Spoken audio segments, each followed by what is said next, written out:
You're listening to Monday Matters, a Principal Matters podcast production.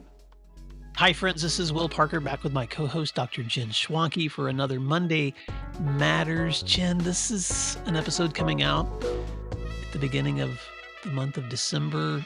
I've said this so many times in our other conversations. My wife calls Maycember and December the two hardest months of the year for school administrators. So, how are you doing? What's the temperature in Dublin, Ohio? Well, we are in a cold snap that doesn't seem that it's going to stop. So it feels definitely like winter. And, I love this time of year. There's 3 birthdays in my house. There's Christmas. There's, there's a happy vibe. So I'm good. We have a lot of snow. We've already had our first snow day, which is shocking because usually that doesn't happen till January or February if it happens at all. So yeah, we had a snow day. So we're good. We're good. Yuletide. We're good. Yeah, well, I know I was just on a call with some friends in California, and they were teasing us that, they had been in the room with an administrator that week from Minnesota, and she was like, "Why do you guys all have on sweaters?" And they were all bundled up because it was probably 65, where they Right, were. right. And so anyone listening out there in cold climates, kudos to you for managing all that snow. Any one of you that stay in warm climates all the time, um, this is video, so I guess I could stick out my tongue at you, but I'm not gonna do it. Right. That you get to enjoy that. Well, Jen, we wanted to use this week's conversation to begin with this question to just listeners, and this is something I brought to a mastermind recently from my book, Whose Permission Are You Waiting For? An Educator's Guide to Doing What You Love. And the question is one that one of the leaders in the room said she actually took it to her husband and asked him. It was the question at the very end of a chapter, and so I'm just going to read the question because I wanted to just have this conversation with you. And the question is, if you had to define yourself without a title or a position or even the label of parent or spouse or partner, how would you define yourself? And she admitted that that question was really hard for both of them to answer. Um, I thought it was really neat because eventually their descriptions for each other were more around the qualities that they admired about each Mhm. other than just the titles, which is one of the reasons I asked that question. But I find that so often that question stumps a lot of us because we do often define ourselves based on our titles or labels or even the stages of life we're in. So let me just pause for a second because I know you've got some thoughts too. Right. Well, I read, when you sent some of these ideas to me, I started thinking about them and I thought about my very first Instagram bio and I listed who I was and I said school administrator, mom, yogi, runner, reader, writer. And a lot of people do that and our intent in doing so is to show we are many things. But you're asking us to take it a step further. You're saying, you're really landing on this powerful idea that defining oneself by core values is really the key to achieving authentic outcomes, not just professionally, not just with our families. And that really resonated with me because the inverse is also true, right? The idea that moving forward based on fear or titles or whatever means we fail to live our cherished values. Yeah.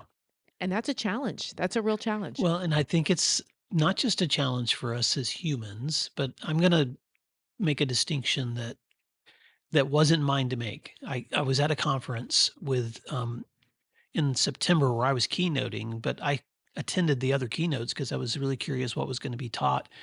And the conference organizers had invited a couple of speakers who run an organization called the Mom Complex.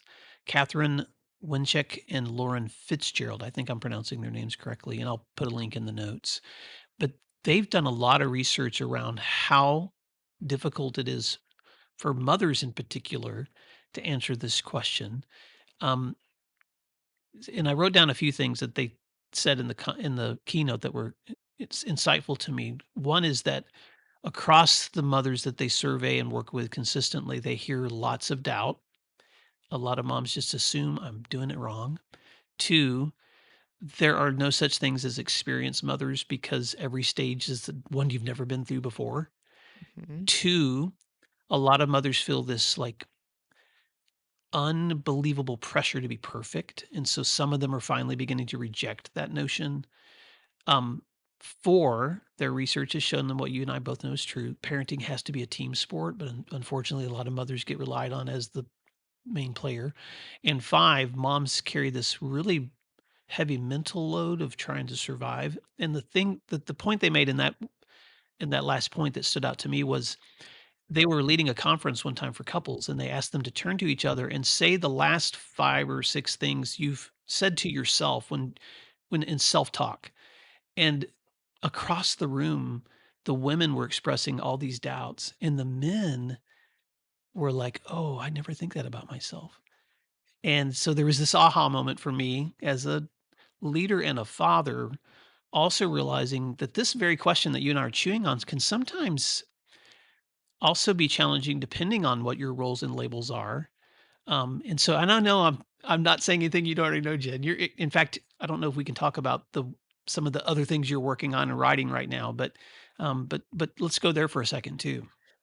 Well, everything you said resonates with me, certainly as a woman and as a mother. And I have long spoken and thought, sometimes with resentment, about the mental load you referenced, right? And so, you know, I have an amazing partner and husband, but there are mornings where I will get up, I will work out, I will pack lunches, I'll make breakfast, I'll feed the dog, I will take a shower, I will clean the floor, I'll vacuum, and I'll put a little laundry in, and my husband takes a shower. And that's the way it is, right? And so, and meanwhile, I'm thinking I have to stop at the grocery store. I have to get some chicken. I have to make sure I get insurance on that car, and it's the mental load. And I actually listened to a really powerful podcast, and I'm actually going to look for it right now. It was on Jim Weiss's podcast, and one of his guests, Shelley Zalis, I believe she started the Female Quotient. She said there's a question that we ask women, which is, how do you do it all? And men are never asked that question. Now, this is not a show about men and women. What it's about is how we identify ourselves. And so I think many of the moms that you referenced probably struggle to identify themselves without a title because they would say mom, right? And now let's tie that to the profession we're talking about, which is school leader. And I think the mental load on school leaders, men and women, is immense. And that's what's so exhausting, right? And so that's why I think this challenge you've thrown out there, that abstract idea of core values, if we make that concrete for our leaders, what's that going to look like, right?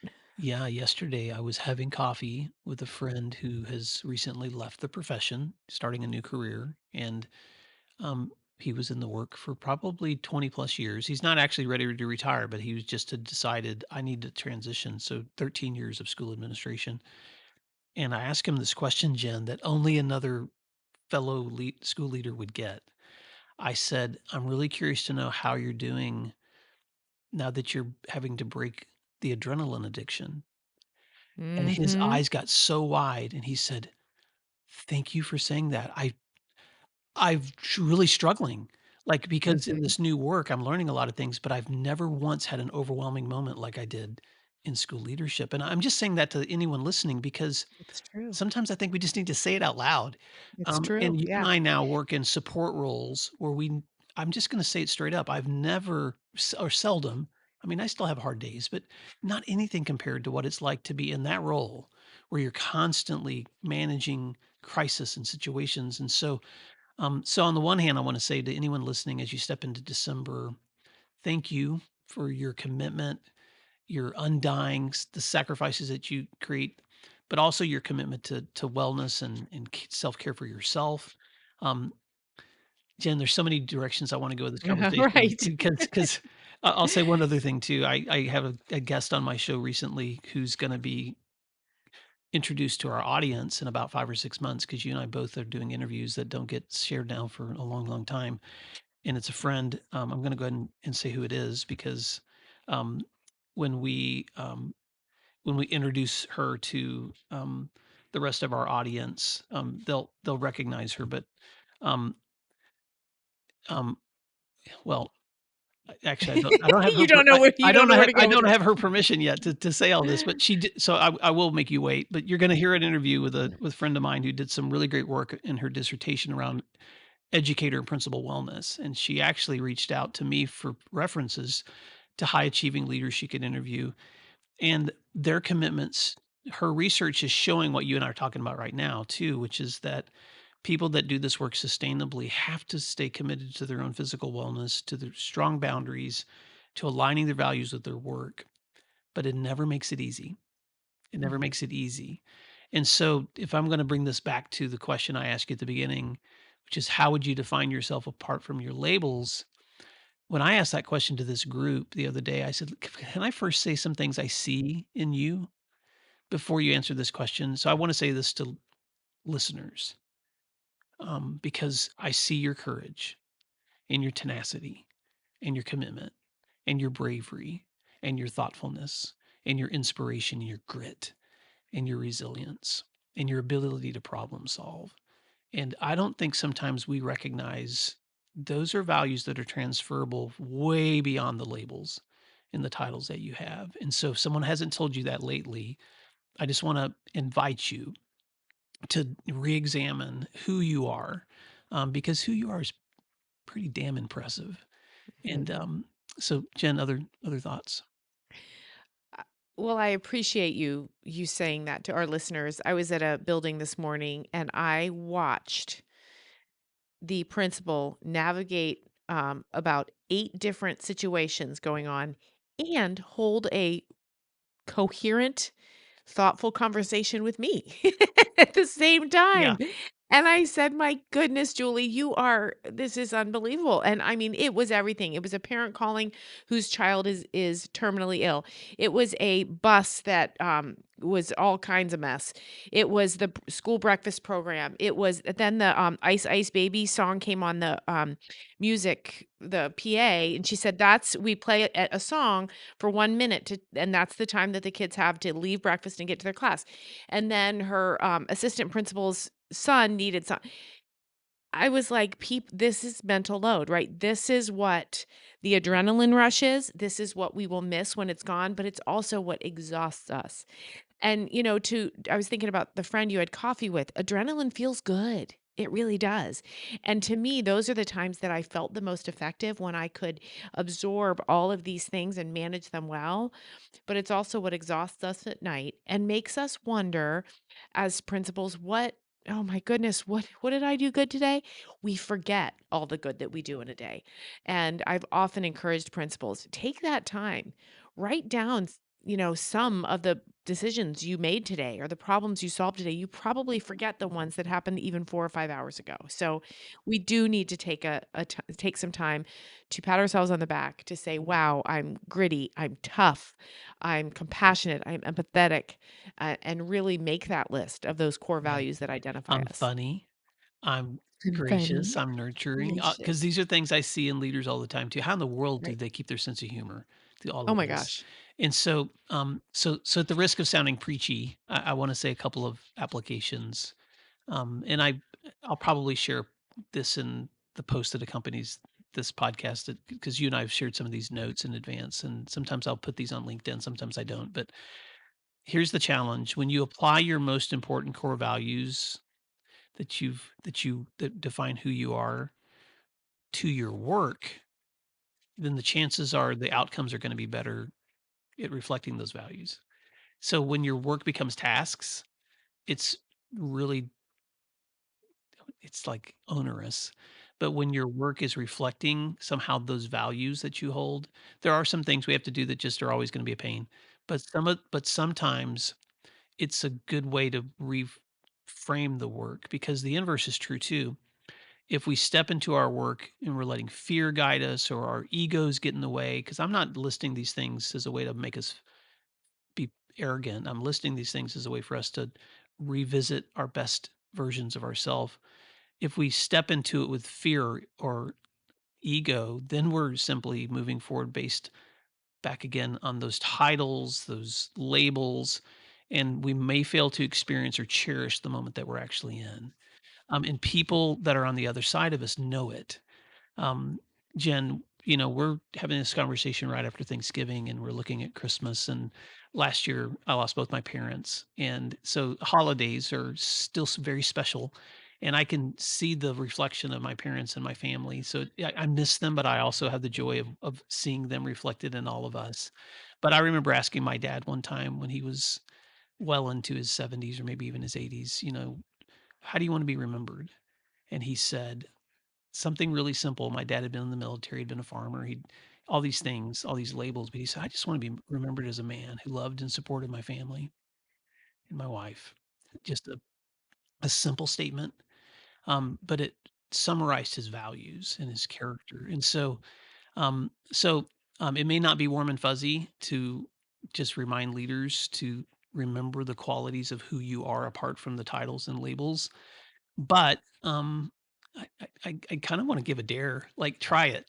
Like, if you take the question to your partner, your spouse, or maybe somebody at work and say, "If you had to describe me without using my job title or my role, how would you do that?" Right. And then maybe do that for yourself too, Right. and then ask the second question, "Okay, now how am I as I move forward in my work, how is my work reflecting what I really believe is Right. those most positive values that I have?" Well, and it might be fun too to add a step before the first step, which is like I imagine doing this with my husband and saying, here's what I think you're going to say. Mm, And I do believe my husband will say, um, to be a partner and to be a father is the most important. And so it might help you get to step 3 if you start with here's what I think you'll say, mhm. because it will also tell you if those things are out of alignment with the people you love. So Yeah. Oh my might be gosh. interesting.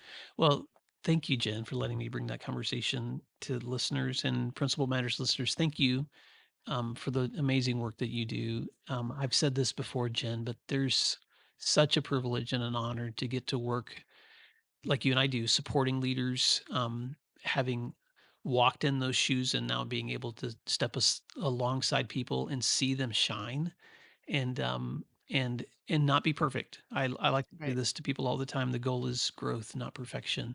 And so I hope this conversation encourages you in your growth. Jen, how can Yep. listeners stay connected with you and your wonderful resources? Absolutely. They can reach out to me at jenschwanke.com, and there they can subscribe to my weekly newsletter called Principal Problems with Dr. Jen. And if you haven't, you're missing out every It's single fun. week. They're so good, Jen. They're so good. And Oh, Principal good. Matters listeners, you can get summaries of these shows. We're everywhere. We're on We're YouTube. We're everywhere. on TikTok, all these places I didn't want to be. We're finally Right. there. So go follow us and subscribe and share it with others because if you do, it just means that more of us are learning together. So until next time, thanks for doing what matters. We'll talk to you soon. Thank you for listening to today's episode of Principal Matters, the School Leaders Podcast. If you enjoyed the show, would you take a moment and like, share, subscribe, or leave us a review? In fact, if you share it out with a friend, even more people can become a part of these conversations. Sign up for our newsletter at williamdparker.com for even more free resources. And don't forget to check out our website to learn more about our books, professional development offerings, Grow Academies, masterminds, executive coaching, and keynote presentations. Wow, let's keep learning together. And thank you for doing what matters. Monday Matters.